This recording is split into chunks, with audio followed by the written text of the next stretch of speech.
Hello, and welcome to the Johnson Controls Blue Water webinar for January 2023. I am Craig Hanna, and I am thankful for the opportunity to serve as the engineering manager of the Johnson Controls Water Infrastructure Technology team. Our team of subject matter experts is dedicated to designing, installing, and commissioning projects that reduce water loss, that increase water utility staff efficiency, and that decrease operational and maintenance expenditures. In short, our team exists solely to provide your water utility with the critical tools and the training it needs to be a well-run organization. With me today are not two, but three of my teammates, Audrey Noel, Jonathan Gunn, and Adam Kane.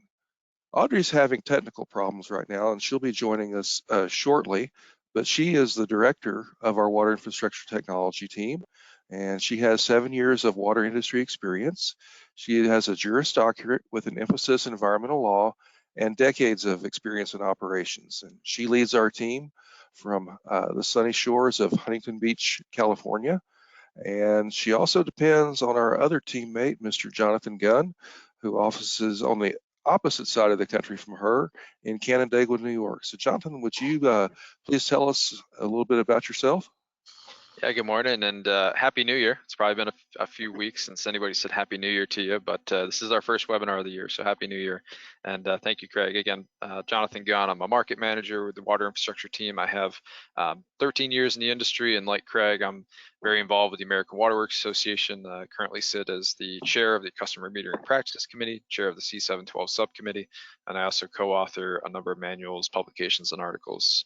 And talking about important people on the team, we certainly got to give Adam Kane a huge kudos on that. So Adam, I'll let you introduce yourself.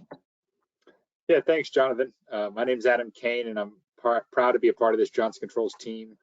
For the past 10 years before coming aboard here, I worked developing water conservation projects, specifically inside correctional facilities all around North America. I've been personally inside over 600 different jails and correctional facilities in my past. And for this project that we're going to highlight here, my past company had the pleasure to work with Johnson Controls on this project. Awesome. Well, thank you, Adam. And just as a brief reminder, we're not going to go through the platform introduction. We used to do that with the On24 just because it was little, not as many people used it, but with GoToWebinar, we're not going to go through anything. However, if you are having issues or anything, please submit something in the Q&A. We'll try and help you the best we can. We do have some poll questions in store for you today. Those should pop up for you. And we do also have a number of handouts available for you as well. So please make sure you're looking at those and downloading those so you can read them at your leisure. So that being said, Craig, do you want to take us through the agenda for this morning?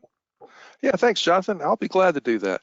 We'll start our webinar today with a short talk about water utility worker safety and how you absolutely must know the color codes used by utilities whenever they attempt to line locate and why you must call 811 before you excavate. We'll then present a fascinating case study on reducing water loss and water usage at a state penitentiary. And I know you may be asking yourself, how does a case study about correctional facility pertain to water utilities? Well, this project will prove to you the effectiveness of the water loss optimization strategies that you've heard us discuss on past webinars and that you may have heard us present at AWWA conferences, and you've probably read about in some of the AWWA manuals and other publications. Following that, we're very happy to have Eric Golosi from Gutermann as our partner guest this month. And the Gutermann correlating leak noise loggers that communicate via cellular radio are an integral part of our success at both the Oklahoma State Penitentiary project that we're going to discuss this morning and at Knox County, Ohio. So before we talk about water utility worker safety, I've got to talk about situations in my hometown. Underground utility line locations have been very, very important for most of the last year in the city in which my family and I live. Last March, a city crew was performing emergency repairs on a sanitary sewer line just 3 streets away from my home when they ruptured a natural gas line. Unfortunately, there was a source of ignition, and the resulting explosion of natural gas destroyed a residence. Thankfully, no one was in the house at the time of the explosion, and no one in the blast area was injured. But here are two photos of the destroyed residence, and I have to say that the site was razed a few weeks after the explosion and the resulting fire. A contractor is also running fiber optic cable throughout our city at the same time, and the contractor has ruptured natural gas lines on what seems like a nearly weekly basis. And over the holidays, the contractor ruptured another natural gas line just 3 streets away from my in-laws' residence. Thankfully, there were no injuries or damages in that particular event.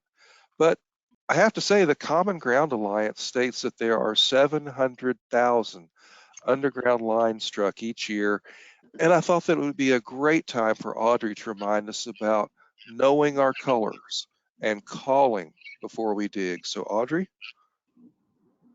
Well, avoiding utility lines starts by knowing specific colors for each utility service. And it's important to remember that utility lines may only be a few feet or even a few inches away from others in some cases. Lines marked on and flags placed in the ground indicate that various utilities have been to the site and marked the respective service lines.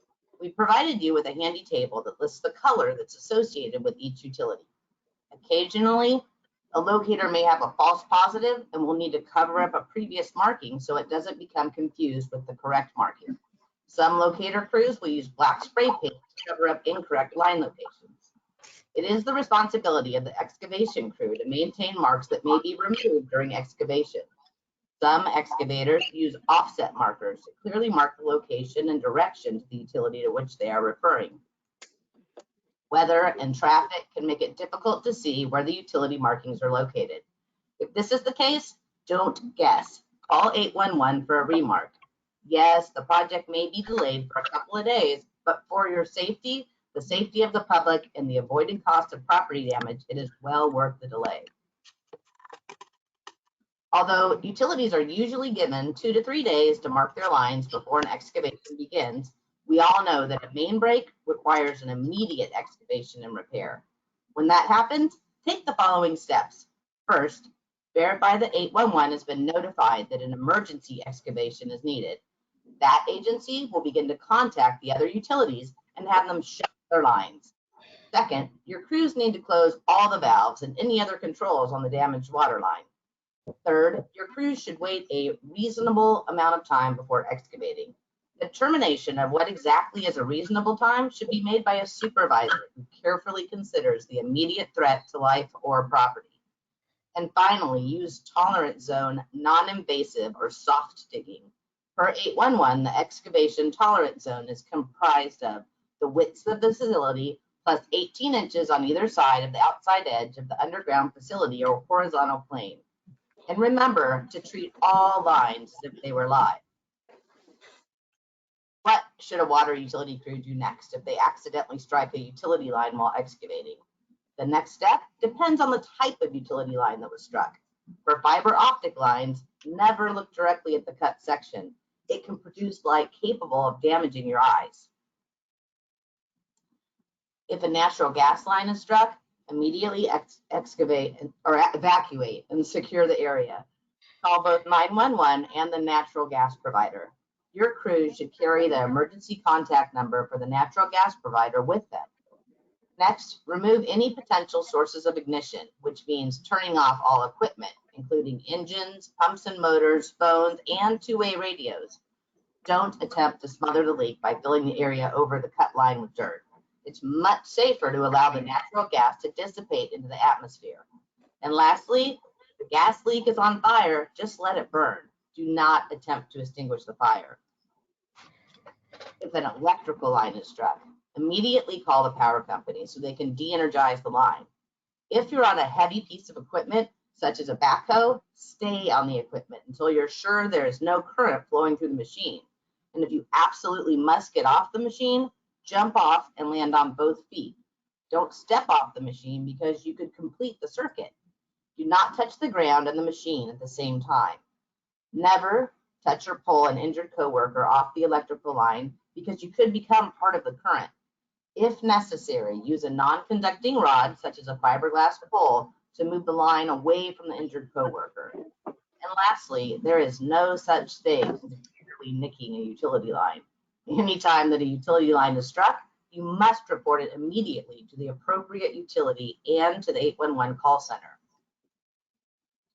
Now, Jonathan, would you please introduce our case study at the Oklahoma State Penitentiary in McAlester, Oklahoma? Absolutely, Audrey, thank you. So today we'll start with a very brief overview of the project site and how one short phone call started this whole thing. Next, we'll describe the existing conditions of both the water fixtures and the water distribution, and how we had to take a triage-like approach of reducing both water usage and water loss at the site. And then finally, we'll look at the results to date, and we'll show you that those water loss optimization strategies that we've discussed with you on previous webinars, at conferences, and in various manuals, and show you that they really do work quite well. So the Oklahoma State Penitentiary is located on the northwest side of the city of McAlester, Oklahoma. The prison is commonly referred to as the Big Mac, but I can assure you that this is one Big Mac you're probably much better off avoiding completely. Construction on the prison began in 1909 on a 1,500-acre site, and many of the original structures are still in use today. The Oklahoma State Penitentiary is a maximum security facility that houses around 850 inmates in 5 housing units, one of which is the state's death row. Approximately 80% of the men at the Big Mac have been convicted of violent crimes. Immediately to the south of the Oklahoma State Penitentiary is the housing part of the Jackie Brennan Correctional Center, which is a minimum security facility that houses more than 700 male inmates. Due west of the Oklahoma State Penitentiary lies an agricultural services center for the prisons that includes a beef cattle operation, a cow-calf operation, a meat processing center, a dairy and milk processing center, and an egg distribution center. So Craig, you were involved with this project quite heavily. Would you tell us about that phone call that really started our whole involvement with this project? Yeah, I'd be glad to, Jonathan. And, you know, do you ever find yourself just working away on a normal afternoon when out of the blue the phone rings and you find your life completely upended for the next several months? And I gotta say, I received just such a phone call from my old friend Jason one afternoon in the late winter of 2021. And Jason told me he was trying to develop a project at the Oklahoma State Penitentiary in McAlester. I wondered why Jason was calling me, because I normally only work with water utilities and I haven't been involved on a prison project in over 15 years. All he could tell me was that water loss was a very big problem for the state, and the officials weren't interested in doing any additional work at the prison site unless we could first address their water loss problems. And he told me that he would be setting up a call with the maintenance staff shortly, and he asked if I could join that call. And I have to say the conference call with the prison maintenance staff was amazing, and I truly sympathized with this very hardworking and dedicated team, because they faced an almost impossible task of maintaining the water distribution system without having any of the proper tools and with insufficient funding. I have to say water loss was steadily increasing at the 2 sites, and the city of McAlester, who provides water to both the Oklahoma State Penitentiary and the Jackie Brennan Correctional Center, had raised their water rates by 50% in 2021. To make matters worse, there were no known accurate drawings of the water distribution system at this century-old prison complex. The maintenance staff had overlaid lines on an aerial photograph of the site where they thought the pipes ran, and any pipe size data came from previous repairs. Of the known isolation valves, of which there were very few, many were simply inoperable. And to repair either a leak or a break, water service to both the Oklahoma State Penitentiary and the Jackie Brennan Correctional Center often had to be interrupted, which in itself created several additional issues. First, the nearly 1,600 inmates across the 2 sites would be without water for an extended period of time. Second, shutting off water to the 2 prisons had to be coordinated with the Oklahoma Department of Corrections. And third, the city of McAlester provides fire protection to both prisons, and the shutoff also had to be coordinated with the city of McAlester Fire Department. This also had the potential of adversely affecting fire protection for both the residents and businesses in McAlester. The city of McAllister has one feed into the Oklahoma State Penitentiary and one primary feed into the Jackie Brandon Correctional Center. There is a secondary feed off the main feed for the Oklahoma State Penitentiary into the Jackie Brandon Correctional Center, and there are numerous interconnects between the two prisons. Excessively high system pressure is a critical concern that we discovered. The pressure entering the prison complex ranges from a low of 90 psi to a high of 120 psi. Research has shown that there is a direct relationship between system pressure and the leak flow rate, and for every pound of system pressure that can be reduced, the leak flow rate will also decrease by roughly 1.14%. Moreover, that high system pressure was putting tremendous stress on both the water pipes and the plumbing fixtures. Reducing excess distribution system pressure was absolutely critical to our future success. And I'm going to ask Adam Kane, if he will, describe the condition of the plumbing fixtures and why controls are so very important to conserving water inside a correctional facility. Adam? Thanks, Craig. When we look at the inmate fixtures, there are two main factors that determine consumption amount. First is the age or flow rating of the fixture, and second is if the fixture has any controls in place, and if they do, what are the parameters set for? But before getting into that, I want to give you all a peek behind the curtain, or in this situation, a peek behind the razor wire fence. Prison and jail facilities around the country, just like these two, have a common unaddressed security, maintenance, and operational issue: their plumbing fixtures. The toilets, lavatories, and showers in correctional institutions are an aspect of uncontrolled inmate activities, and that results in a high use and abuse of those fixtures, and thus leading to increased cost and reduced security. The constant use and abuse of plumbing fixtures leads to some of the most common issues for correctional plumbing fixtures. One, excessive toilet use for various reasons, including using the toilet as a trash can, keeping drinks cold, boredom, obsessive compulsive disorders, and other reasons cause elevated water, sewer, and heating costs. Second, excessive use of the plumbing fixtures leads to the rapid deterioration of the components of the plumbing valves and increased maintenance cost in failed diaphragms, servo motors, and other replacement parts and labor. Third, the inmate's ability to abuse the plumbing fixtures can lead to cell flooding, clogged pipes from clothing and bedding, and other expensive emergency repairs. And lastly, the inmate's ability to abuse plumbing fixtures as well as flush contraband leads to reduced facility control and security and can put personnel in a potentially dangerous situation. So as mentioned, inmates will use their fixtures for everything, and this has major effects on the operations of the facility. With the installation of electronic plumbing controls, the facility can take back over control of those fixtures and limit the use and abuse by the inmates. By allowing a toilet to be flushed a certain number of times per day or per hour, improves the maintenance, energy efficiency, and security of the facilities.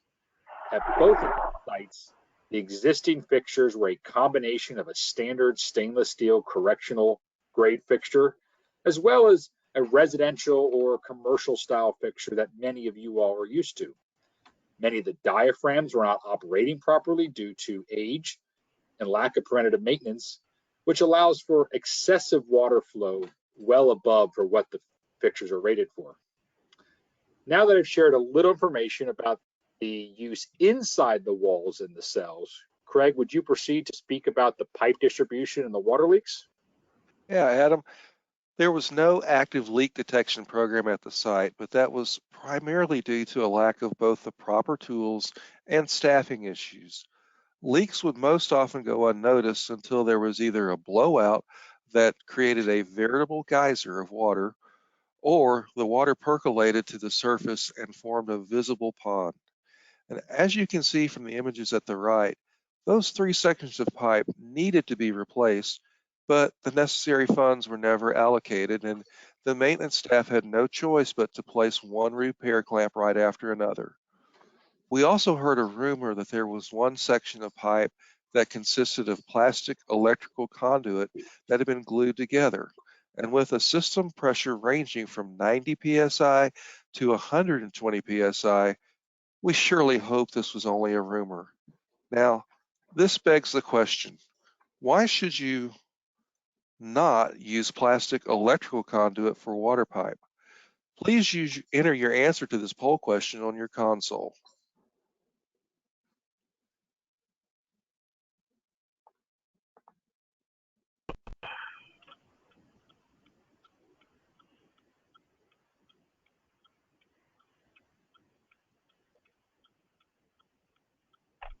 All right, let us know why you think it's a bad idea to use plastic electric conduit for water pipe.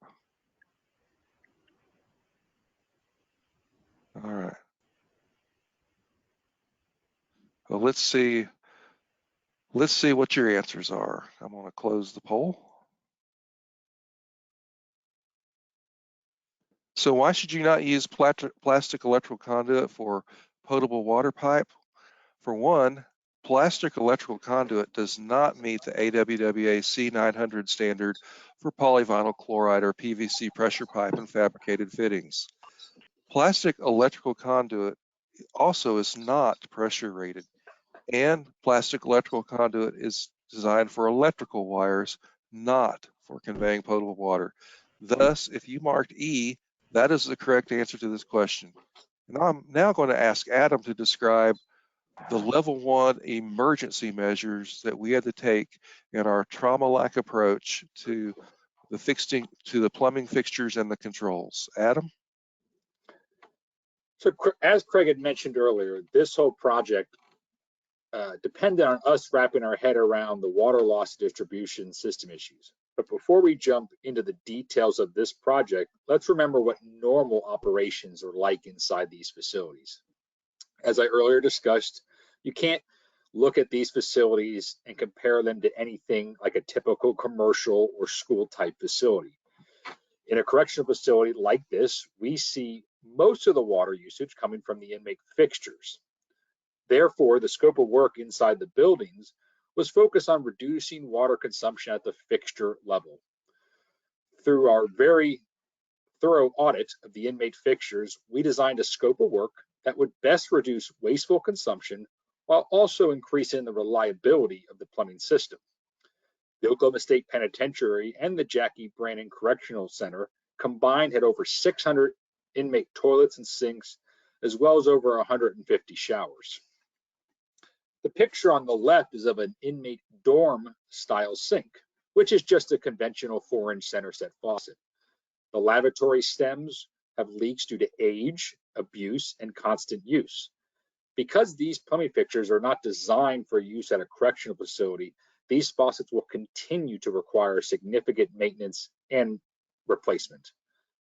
The pressure reducing valve shown on the photo on the right is in need of maintenance. At least one of the PRV valves is completely bypassed along with the domestic cold water strainer. By bypassing the PRV allows pressure fluctuations and high pressures to prematurely wear the plumbing equipment. Uneven pressures will also make balancing downstream systems such as the domestic hot water very difficult to achieve. This unbalanced system will result in inconsistent pressures, flows, and temperatures. Moreover, since the strainer has been bypassed, any large material from the corroding underground water supply or any debris from any water line repair will ultimately make its way into the plumbing fixture, and that debris will either block the metering orifices that in turn cause excessive run times, or the debris will block the jetway of a toilet, causing poor flushing, clogs, or likely potential replacement. These two photos are of two different showers in the facilities, and both fixtures allow for a constant state of water flow. The photo on the left is of a ball valve operated shower head, and the photo on the right is of a more residential or commercial style shower valve that is behind a penal grade shower panel. Both of these showers allow for unlimited water use that is controlled by the inmate.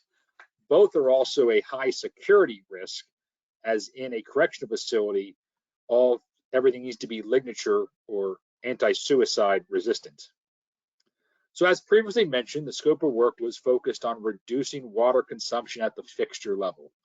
We installed electronic plumbing controls, specifically the ICON system, on all inmate fixtures.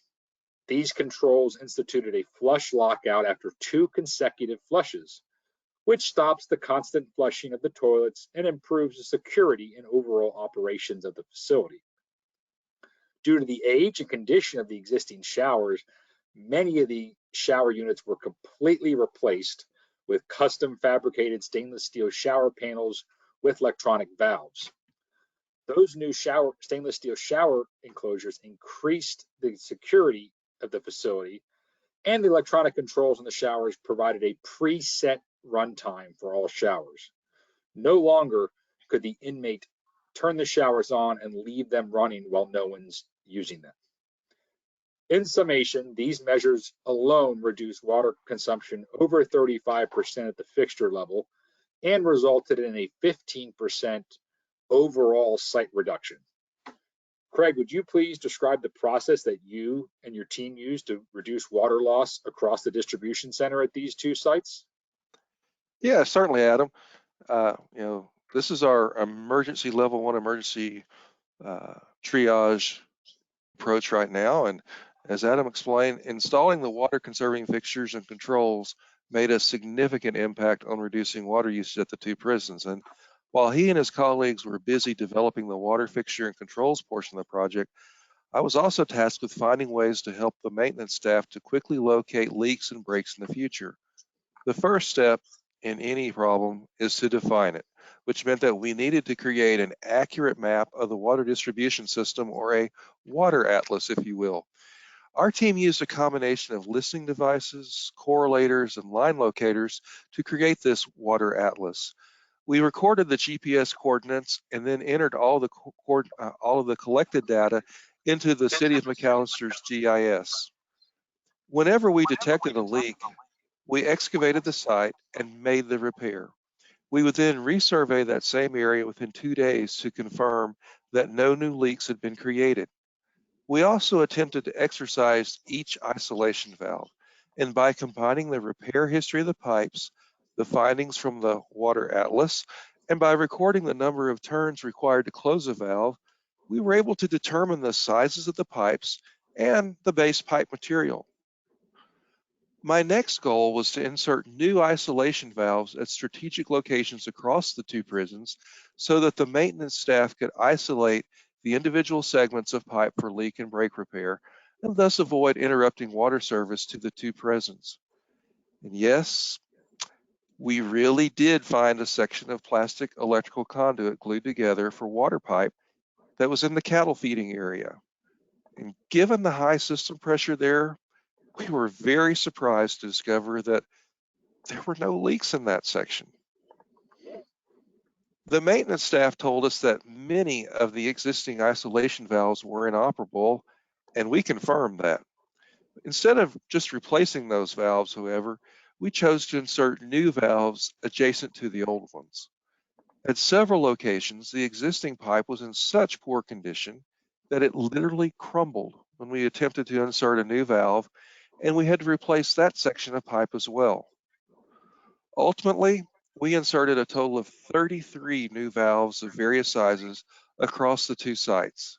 But now, the maintenance staff no longer needs to interrupt water service for over 1,500 inmates to repair a leak or a break, or just to replace a section of pipe.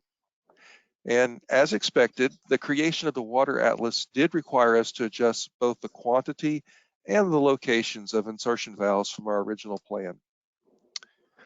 Our next step in this triage approach was to lower the system pressure at the 2 primary feeds from the city into the prisons from a high of 120 psi to a steady 70 psi of pressure. We had intended to have a set point of about 67 psi for adequate fire flow, but there is a 22-foot change in elevation across the site, and that necessitated a higher setting point. Regardless, we were able to lower the system pressure going into the prisons by between 20 psi and 50 psi. And this reduction in system pressure and the stabilization of the system pressure will greatly reduce the leak flow rate. It will prolong the life of the existing distribution system, and it will preserve the useful life of those new water-saving fixtures with controls that Adam talked about. Reducing the inlet system pressure created some attractive secondary benefits as well. First, water usage across the two prisons would be lowered. Second, each of the two new pressure-reducing valve vaults included an electromagnetic water meter and a pressure logger. Both the water meter and the pressure logger came with cellular endpoints that were connected to a cloud-based dashboard. The prison maintenance staff can now measure the volume of water coming into the prisons daily, and they can compare the total volume from these two water meters to the billed usage from the city at the end of each billing cycle. The two pressure transducers enable the prison maintenance staff to monitor the effectiveness of each PRV. And now it's time for another poll question. Let's test your knowledge about pressure management. Using the poll question module on your console, tell us what are some of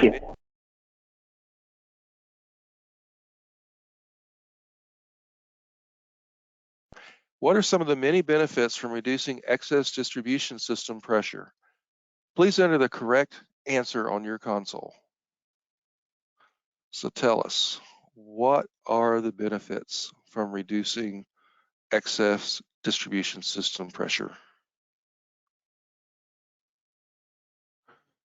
Was it the leak flow rate, useful life of pumps and motors, useful life of pipes and plumbing fixtures, conserving energy, or all of the above? Which is it? Well, it looks like you've been paying attention and reading your AWWA manuals because you've all guessed correctly. If you answered all of the above, you are correct. Reducing excess distribution system pressure will reduce the leak flow rate and extend the useful life of pumps and motors. It will extend the useful life of the pipes and the plumbing fixtures, and it will conserve energy. Okay, the next step, or our urgent measures in our triage approach, was to replace those sections of pipe that needed replacing. As you can see, that 2-inch section of PVC pipe at the right, along with those two sections of 4-inch cast iron pipe that you see at the left and in the center, had to be replaced. And these three sections of pipe were in very poor conditions. They were covered in either repair clamps or unions and splices. And I have to ask, how much did that high system pressure contribute to the premature failure of that section of 2-inch PVC pipe? Because it had only been in service for less than 40 years. It should have had much more useful life than it did.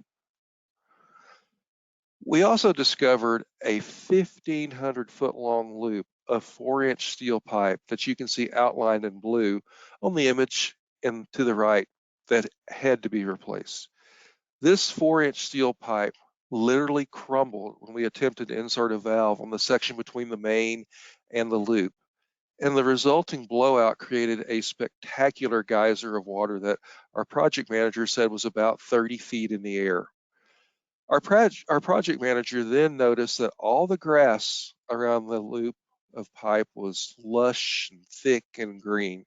And the U.S. Drought Monitor listed Pittsburgh County, Oklahoma, as being in D4 exceptional drought conditions at that time. So only a series of major leaks could cause the grass to grow like that. And the image that you see at the left is of just one small section of that 4-inch steel pipe after it had been excavated. The initial leak noise survey used to create the water atlas found 5 leaks with a total estimated flow rate of 65 gallons a minute. Just those 5 leaks alone were wasting over 3.42 million gallons of water a year. And during the installation period, we discovered 13 additional leaks. No measurements were made of those orifices, however, so we couldn't estimate the leak flow rate. We did find a split main on a 4-inch pipe that created another 30-foot tall plume of water when it was excavated. And whenever we discovered multiple leaks that were close together, we chose to replace that section of pipe. The staff did ask us to leave in service that section of plastic electrical conduit that was glued together. They desired to instead use the balance of funds allocated for pipe replacement on those sections of pipe that were in extremely poor condition. Now, going forward, or the delayed triage approach for less than life-threatening situations. And our initial approach was to enable the maintenance staff to identify sections of pipe with leaks while minimizing project costs, was to strategically deploy pressure loggers across the distribution system. Only 29 pressure loggers would be required, which is not much for a 3,000-acre site. The loggers would record pressure in 15-minute intervals and then transmit that data through a cellular frequency that was not subject to jamming by the prison officials. The maintenance staff would use a cloud-based dashboard to review the pressures in each section of pipe. If there was a noticeable decrease in pressure, the staff would then use both a leak noise correlator and a ground microphone to pinpoint the leak site. The maintenance staff, however, wanted a more direct approach to finding leaks, even if it was more expensive. And we've been using leak noise loggers for well over 15 years, and we know that they work very well. Installing leak noise loggers at a correctional facility, however, posed several unusual challenges. First, a mobile collector was not practical for many reasons. We needed a fixed network solution and one that did not use pole-mounted collectors. We needed an M2M cellular network that was not subject to jamming. And because so much of the pipe in the newer parts of the complex was non-metallic and the vibration waves from a leak orifice did not travel more than about 500 feet on non-metallic pipe, our design goal was to have one leak noise logger for every 650 feet of pipe so that multiple loggers could record the vibrations and correlate the leak site. But that created another problem. These loggers are designed to be magnetically coupled to a valve stem operating nut. So how do you mount a logger on non-metallic pipe when there is no valve nearby? We thought about it and we came up with a solution. And the solution was to excavate the pipe at the desired location, install an epoxy-coated ductile iron service saddle around the pipe, and then mount the logger on top of the service saddle. We removed the gasket from underneath the service saddle to prevent the gasket material from dampening the vibrations, and we installed a standard 5 1/4-inch valve box with a polymer cover over each installation. Each logger uploads its data daily to the cloud, where it is then analyzed, and the list of probable and possible leak sites is posted to a dashboard. The maintenance staff will then use a leak noise correlator and a ground microphone to confirm the correlation and make the repair. And lastly, there were 12 buildings at the Jackie Brandon Correctional Center that were set hundreds of feet away from the mains. These 12 buildings were all served by 2-inch and smaller service lines. And to provide leak detection on these long runs of service lines, we chose to cut in a water meter at the service line takeoff. We found this to be less expensive than installing multiple leak noise loggers on each of these very long service lines. Each water meter has a cellular transmitter that uploads the 5-minute interval usage data daily to the cloud. The maintenance staff then reviews the dashboard to identify leaks on the service line based upon continuous usage. If there is continuous usage, the maintenance staff will use a leak noise correlator and the ground microphone to pinpoint the leak site. So Adam, tell us, did all of our hard work pay off?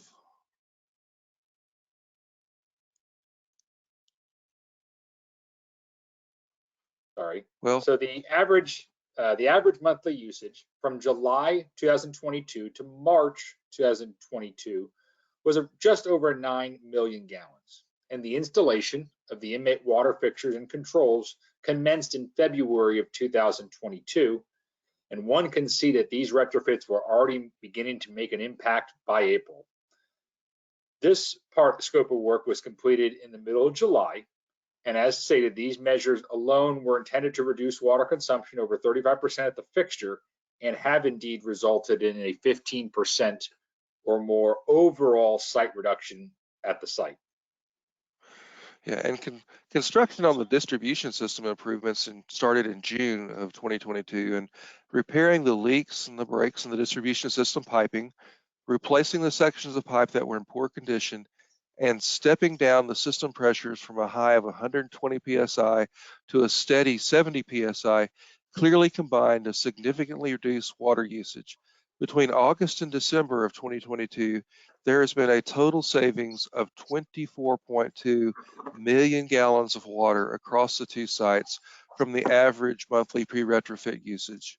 This equates to a savings of over $154,000 over just that 5-month period. And now, what questions do you have for either Adam or me about the water loss project at the penitentiary? If you will, if you have any questions, please use your Q&A module. And you can also email us a question at bluewater@jci.com. And seeing that we don't have any questions at the moment, I'm going to ask Jonathan to please introduce our guest, Eric Galosi with Gutermann. Jonathan? Yeah, thank you, Craig. Automated leak detection has been a critical part of our success for many of our projects nationwide. And as we mentioned, two of our more recent projects include the Oklahoma State Penitentiary, which we just talked about, and another one at Knox County, Ohio. And with both of those utilities, we needed a cellular network to backhaul the data, and both of those clients selected the Gutermann ZoneScan NB-IoT leak detection system. So we've asked Eric Galosi, who's the Business Development Director for Gutermann, to join us today and share a little bit more about the Gutermann ZoneScan system. So Eric, welcome to the webinar, and what can you tell us about the ZoneScan product?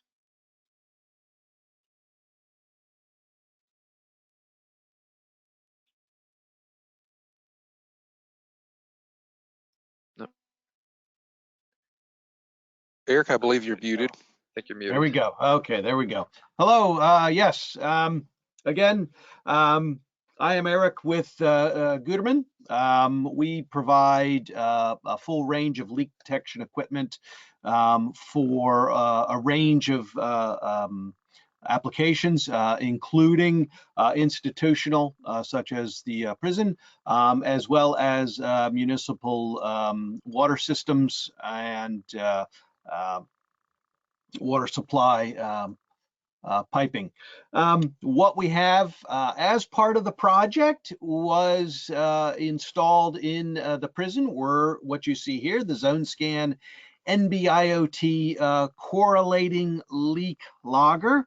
The logger itself, what you see there is it's an all stainless steel device. It's about the size of a V8 can, a V8 juice can. Completely self-contained. It is powered by a C-cell lithium-ion battery. You should get about 5, 6, 7 years of battery life out of the unit. As you can see, there is an antenna attached to the logger that allows the logger to be positioned down in deep valve chambers. And the antenna then is placed just underneath the valve lid to allow the entire unit to be contained, self-contained underneath the valve chamber.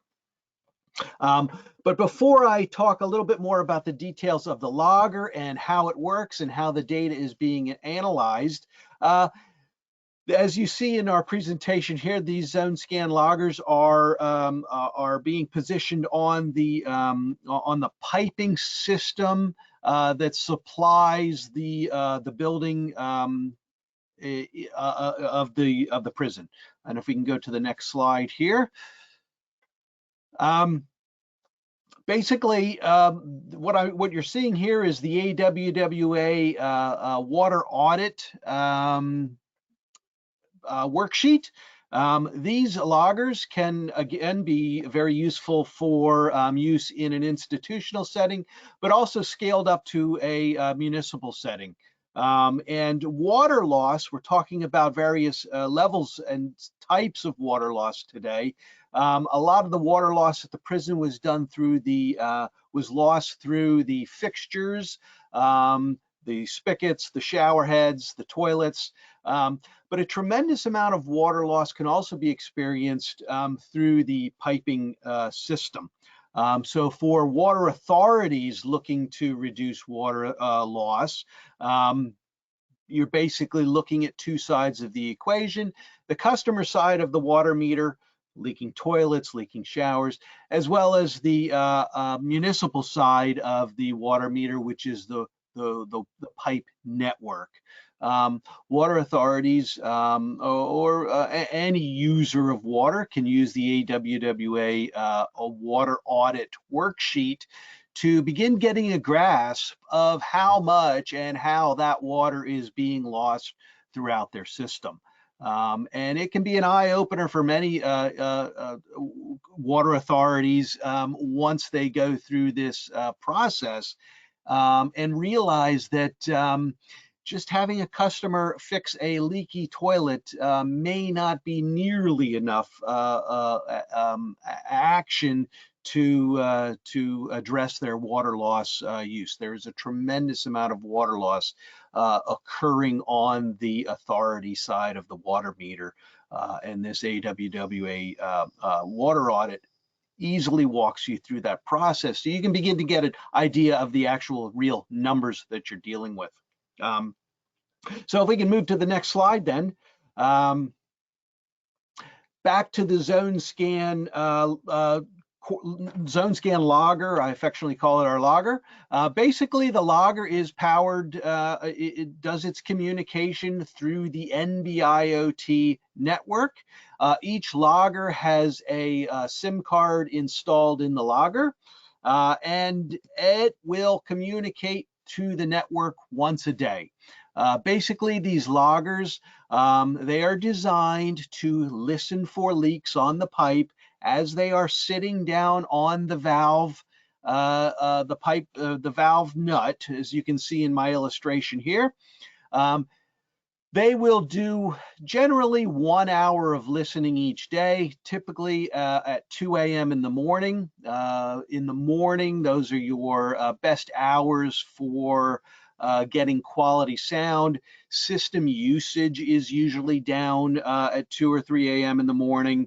Thus, your system pressures are increasing a little bit, and that provides an ideal environment for a noise logger to hear the sound created by a leak if there should be a leak on the pipe.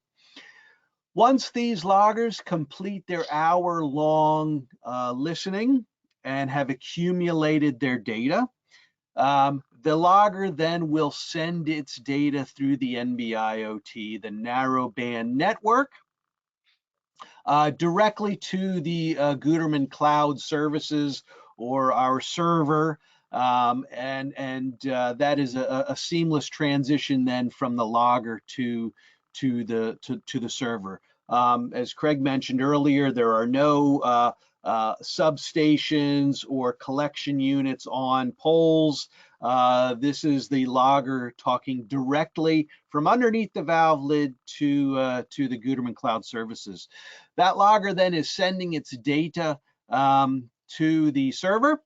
The server then collects the data from all of the loggers distributed in the system. I think at our prison project here, we have about 65 loggers deployed throughout the piping system.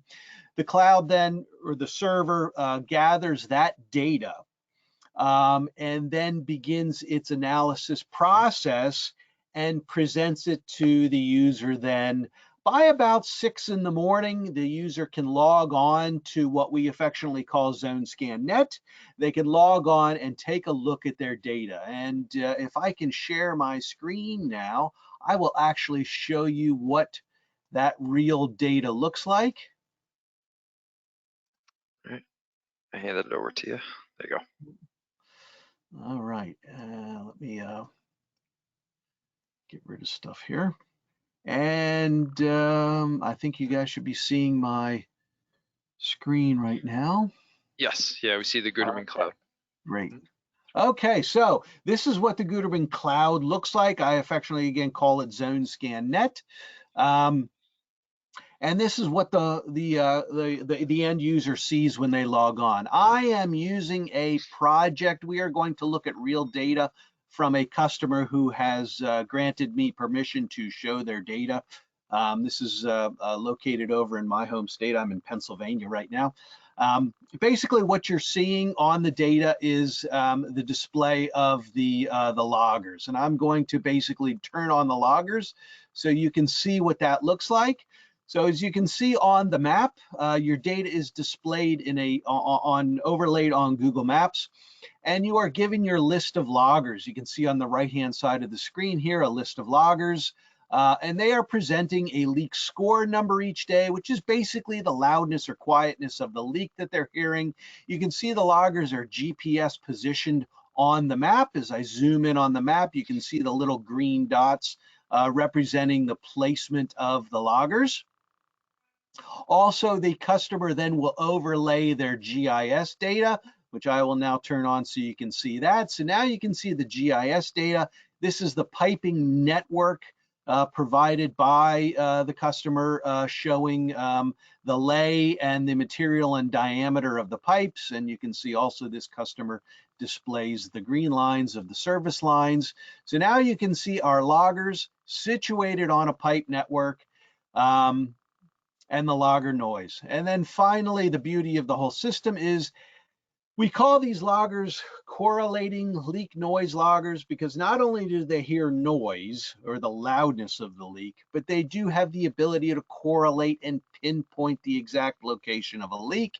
And I will now turn on the correlations, and any data that comes in will be viewed as a correlation. And let me find one here. Again, this is real data that I'm dealing with. This is data that has come in this morning.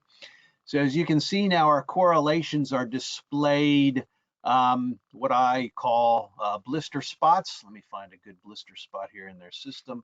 No, they don't have a lot going on. Okay, they've done some fixes.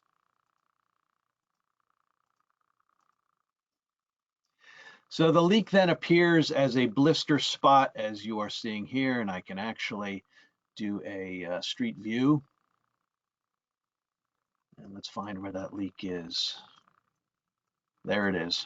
So the blister spot appears as a red little sunburst spot on the map as a correlation.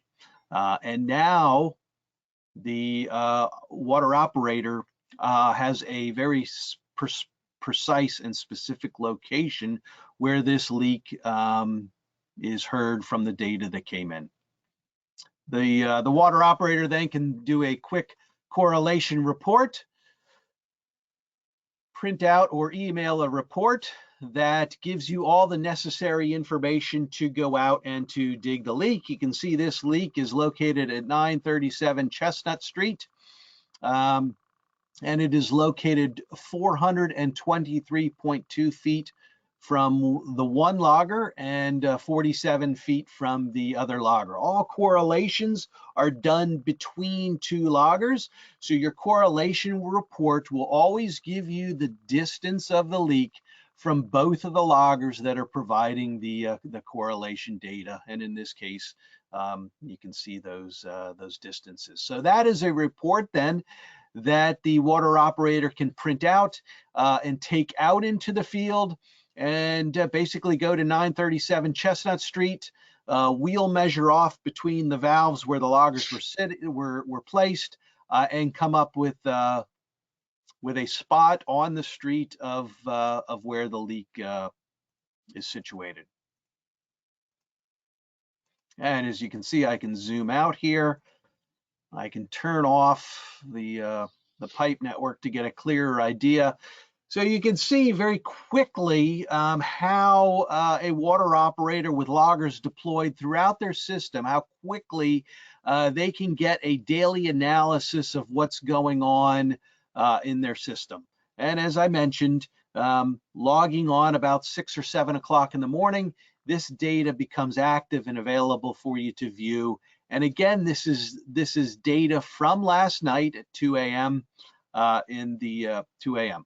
The user can also scroll back. Data is saved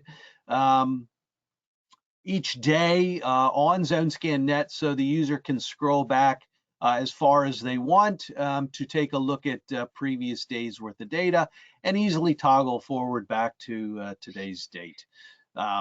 So what the prison will be doing, what the folks at the prison will be doing, they will be logging on each day, checking their logger noise, checking their correlations. And if correlations are appearing, which a correlation is a precise point between two loggers that are hearing a leak, we will have a very precise location of where that leak is in between the two loggers, which then results for a much easier maintenance and repair project. We can reduce the size of the hole that we're digging simply because now we know exactly where the leak is. Also, too, the benefit will be that even small leaks that are not appearing or not bubbling up to the surface, small leaks will be identified immediately. So when a leak is born, you will have immediate data the very next morning that a leak has occurred.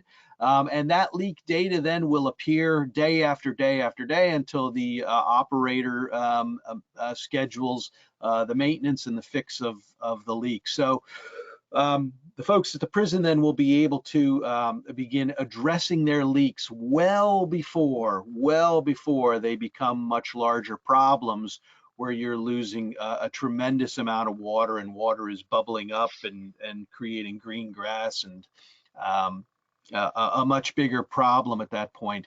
So there is going to be considerable cost savings, one in the reduction of the runtime of the leak, and two, in the ease of the maintenance and the fixing of the leak. Smaller hole, smaller area to dig, smaller repair clamp perhaps to fix it. So there are two direct ways that the prison will experience cost savings with this valuable daily data coming from the loggers. And that is basically the general overview of ZoneScan Net and how that works and how data is analyzed. You can take me off the share now. We can go back to my presentation. Sure. I guess you know, while we're waiting here, we're looking for some Q&A from the audience here. It's your time to ask Eric any additional questions you may have about the Gutermann system. But I guess while we wait for those to come in, Eric, are there any common questions that you get or anything about it? Obviously, Yes. it's a neat platform and it helps with that real loss side of the house you were talking about earlier, which unfortunately some utilities get hyper focused on the apparent losses because that's where they're getting the retail rates of water. They're losing $3, $4, $7 per thousand, whatever they're charging. And on the real loss side of the house with the leaks in the distribution system, particularly if they produce their own water and it's only maybe costing them 50 cents per thousand, sometimes that can be overlooked because there's an assumption that the business case just can't be justified. But I think you've seen plenty of situations where you're leaking so much water that sometimes it might make more sense, right? Absolutely, absolutely. One common question I do get is, we have a lot of plastic material. Is this going to help us? And the simple answer is yes. The way these loggers work is they listen for sound created by a leak, and we can pinpoint the location of the leak through the analysis of the frequency being generated by the sound. If a leak is creating a sound, we can pinpoint it. The challenge with plastic, although it's not impossible to hear leaks on plastic, the challenge is making sure that your loggers are positioned close enough that at least two of those loggers are hearing the noise. In order to pinpoint a leak, at least two loggers need to be hearing that noise in order to provide that pinpointing function. And leaks on plastic do create noise. It's just the sound may not travel quite as far on plastic as it does on ductile iron and cast iron. So what we did at the prison, we alleviated that challenge by placing the loggers closer together, digging dedicated valve chambers with the clamps on them to position the loggers. And therefore now we have a complete system where we have complete coverage of the loggers listening on plastic. If the loggers are hearing a leak on plastic, they are just as accurate as pinpointing the leak as they would be if they would be listening on ductile iron and cast iron. So the short answer is yes, these loggers will work on plastic. You just got to make sure that your loggers are deployed in a way that allows them or gives them the best chance to hear that leak on plastic. But accuracy, exactly the same. Okay, and we might know somebody looking at you, Eric, about who might be able to help with that too. Space those out, right? Yes, we do that. We are more than happy to take a look at a system. If you provide us with your piping and your materials, we can easily provide a deployment plan for you to maximize the use of the loggers on various materials. Excellent. Well, Eric, can't thank you enough for being here with us this morning, and thank you again for all that knowledge on your product. So well, appreciate you being here. Thank you very much. It was a lot of fun being part of this project. I did get to go out to the prison and provide the direction with installing. This has been and even watching this show, this display here, of all the components involved in this project, quite fascinating. Well done. Well done, everyone. It was a real pleasure working with everyone on your team. Oh, likewise. Thank you again, Eric. So, all right. Well, we are at the top of the hour here. So, Audrey, I'm going to hand it over to you. Do you want to tell us what's coming up in February? I'd be glad to do that, Jonathan. Please join us for the next Johnson Controls Blue Water webinar on Wednesday, February 15th at 11 a.m. Eastern Time, 8 a.m. Pacific Time. We've been comparing usage from static and mechanical water meters at typical residences for the past 12 years, and we'll be sharing the results to date of this fascinating research project with you. Be advised that our findings are not at all what you may be expecting. We will also ask our friends from Neptune to join us to discuss the latest developments in their innovative and reliable products and solutions. You can register for this free webinar by using the link that you see on the slide, by capturing the QR code on the slide with your smartphone, or by sending an email to us at bluewater@jci.com, and we'll email the registration link to you. A very special thank you to Eric Galosi from Gutermann USA. The water industry lost a very valuable contributor, and our team lost an even better friend and colleague with the sudden passing of Gary Ziegler on January 8th. Our deepest condolences go out to his wife, Sue, and to his family. Gary will be sorely missed by all who knew him, and he will not be forgotten.